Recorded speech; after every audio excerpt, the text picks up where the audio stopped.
I have been hanging on to this thrifted robe, pretty unremarkable robe, for quite a while, and I decided I want to make a fun boho jacket out of it, and that's what we're doing today.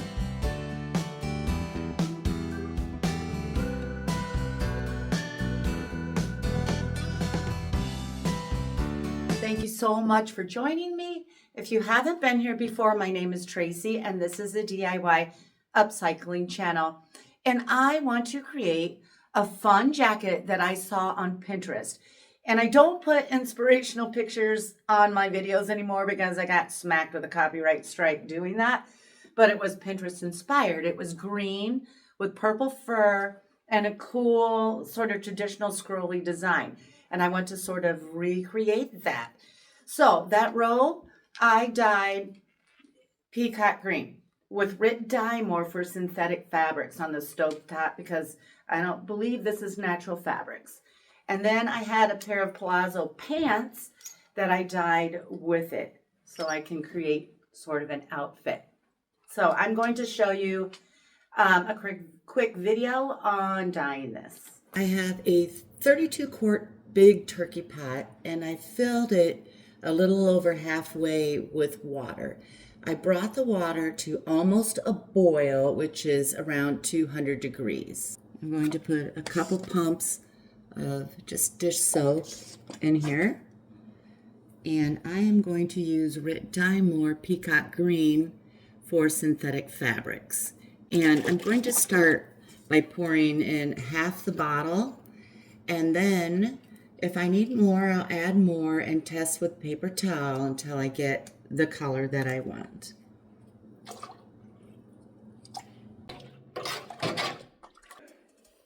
I got my robe wet, and now I'm going to put it in here and consistently stir for about 30 minutes.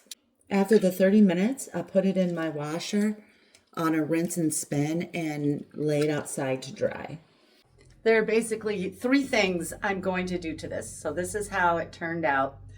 I want to shorten it to just below my knee. I want to stencil a fun design on the back, the sleeves, possibly this area. And then I want to trim it in 6-inch fur that I got from Amazon. Very cool. They have all kinds of colors. I'll put the link to that down in my description.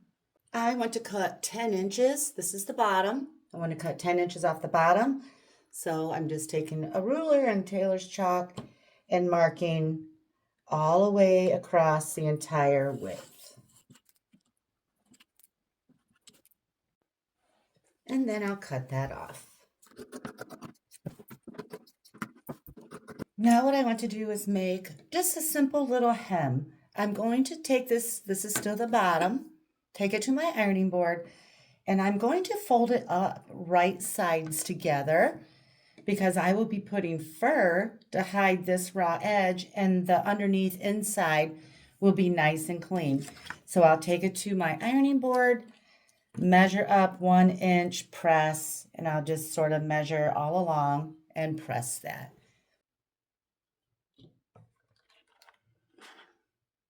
Now I'm just going to sew it. I'll run the side of my presser foot along the raw edge right here. I would say it's in the front, it's about at my knee, and in the back now, it's below my knee. So that's great. Now I want to stencil the designs.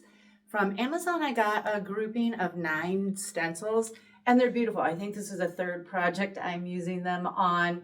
And these are the 3 that I may use on this jacket. I pulled them out and I'll decide as I go. I mixed up my paint, and I am using acrylic paint, antique white, and mixed it with fabric medium. 2 parts paint, 1 part fabric medium. Mixed it all up. I have a couple stencil brushes, paper plate, things like that. Now I'm going to take this larger stencil And I'm starting right in the center of the back of the jacket. And I'm coming up about 5 inches. The fur will be 6. It's okay with me if it covers this up a little bit. Maybe about 4. And I'll just center it. I have some nice lines here that help me to center it easily. I'll just take my stencil brush, dab it in the paint, work off some of the paint, and start pouncing away.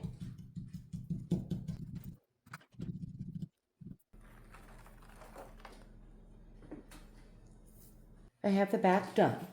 Here's the bottom.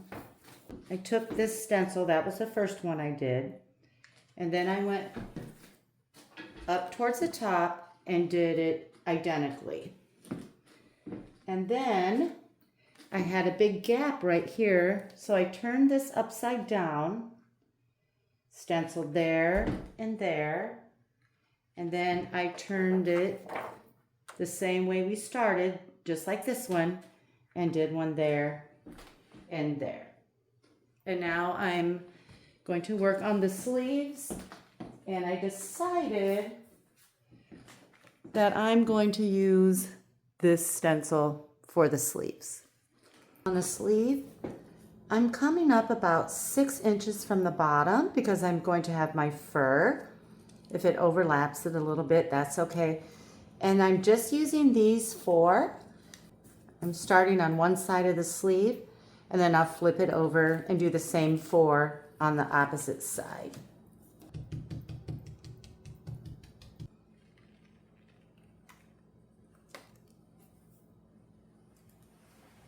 Stenciling all done. Looks quite a bit different than that original video of it. And I want to trim it down the front, around the bottom, and the bottom of the sleeves with this purple faux fur. These are 6 inches wide and 60 inches long. And I had to buy 4, and they're from Amazon, and they're $13.90 a piece, $14 a piece. So I'm hoping this will be fairly easy. So let's get it done. I think what I'm going to do, now this has a direction. It's going this way. I am going to start at the front bottom right here. And I'm barely going to overlap the edges with the faux fur. And I think I'm going to have to push that back when I sew. And I'm going to sew along here, come up along the top and around the neck. I imagine I'm going to have to pinch pleat it a little bit, and I'll try to do that small just so that it curves nicely around the curve. And I'm thinking there'll be enough fur to sort of hide that if it looks a little bit messy. And then I'll come around, and then where I stop, I'll just take another piece. I'll have to sew the bottom where I stop, and then I'll take another piece and butt it up against it and finish down at the bottom. I'm going to use purple thread, but I'm going to use green thread in my bobbin to try to coordinate with the inside of the jacket.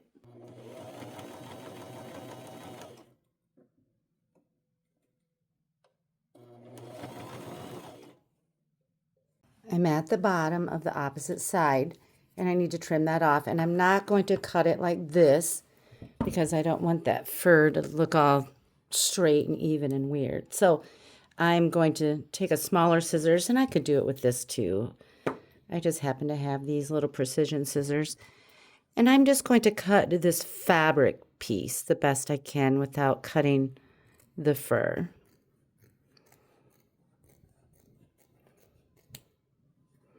And now I'll continue sewing just that little bottom piece on. This is so fun. I'm fluffing up the fur. Okay, so now what I want to do is So this is still flopping open on the sides, right? So I want to sew this shut, but I'm only sewing to about here and here. I'm going to stick a pin right there so I know when to stop. Hopefully I can find my pin, but I'm going to leave the collar. I feel like if I sew the edge down on the collar, it might lay weird. And right now I think it's laying pretty cute without having to do any sewing. So I'm just going to sew these edges, move that fur away, and try to stay as close to the edge as I safely can.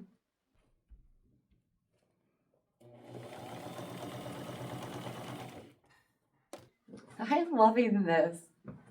So unique, cute. Now I'm just going to finish trimming it out. I'm going to finish doing the bottom. Only this time I'm going to make, so this is directional. The fur is going to be going down.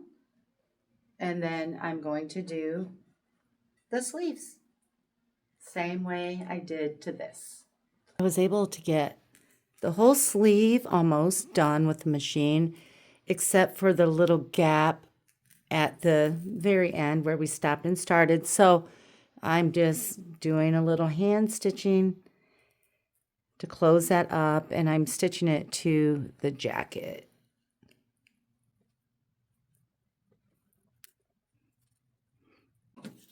How's that for a transformation? So fun. I forgot to tell you on the stencils, if you watch my videos, you probably already know this, but heat set those stencils, that paint. You'll want to have your iron on the hottest setting, no steam. Lay your piece out on the ironing board, put a piece of parchment paper over top of the stencil, and hold that iron on each spot for 30 seconds. You can wear this as soon as those stencils are dry, but don't wash it for 2 weeks because the paint needs to cure. And I just checked the care instructions on this fur, and it is machine washable. So I would line dry because I wouldn't want mine to shrink or do anything like that. It's spooky season, so if you don't want to spend, what I did on the fur, maybe check out the costumes at the thrift store. Maybe there's a big furry costume that you can cut your own strips. The possibilities are endless. I actually considered doing a similar thing to a black blazer and white faux fur, only a little bit more narrow, and like metallic gold stenciling. So many possibilities. All right, I'm going to bring this in closer so you can have a better look, and I thank you so much for watching.